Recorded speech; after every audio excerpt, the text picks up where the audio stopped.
To maintain control over people is to keep a public willingly ignorant of the systems that enslave us, and the black foundation stone that it's built upon, the counterfeit kingdom and the beast systems.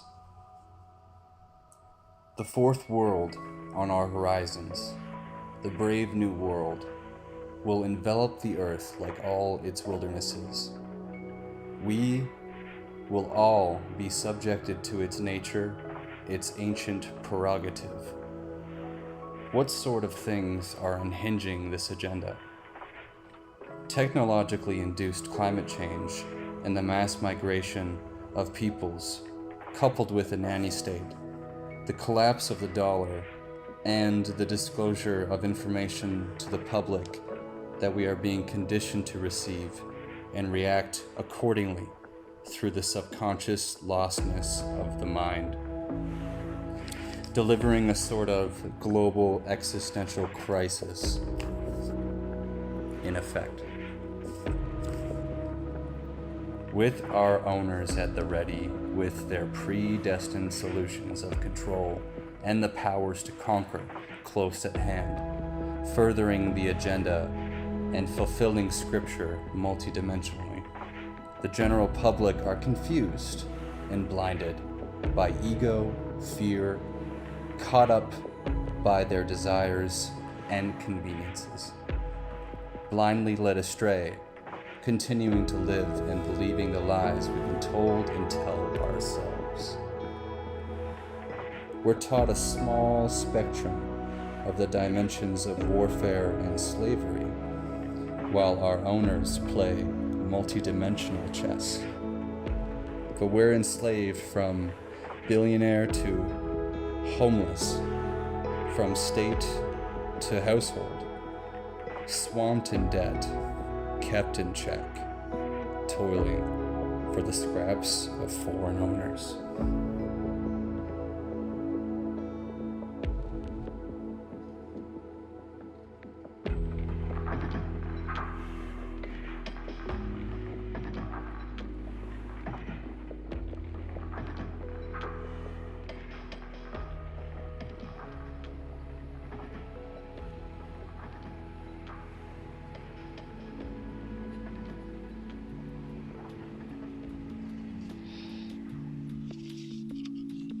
But we no longer recognize truth, even though diversity reveals our distinctions.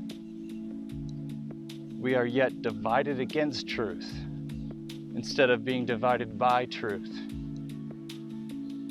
We ignore why the rainbow is what it represents, while celebrating its beauty in the wake of its destruction. This is a dark philosophy,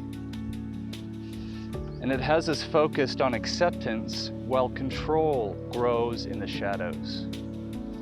Despising your identity is a rejection of your birthright, putting you in disposition with truth. We reject ourselves and fear rejection, choosing to submit, rejecting reality. Within the balance of love and truth, the saving sanctification, our identity is our sovereignty, our inherited defense against centralization of control. While we're shackled from birth, while our politicians pretend to represent us, preferring to enslave us, as they couldn't serve us, playing on our tribalism, shoving rainbows down our throats, it's a betrayal, a bait and switch of the nation's greatest resource, its people.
Once a special relationship was with men, and we were not so lost. Another relationship had taken hold. It was subtle and came with expediency. The generations that followed forgot all of that truly special relationship. And this was their tragedy, that they were incomplete, though they did not know why.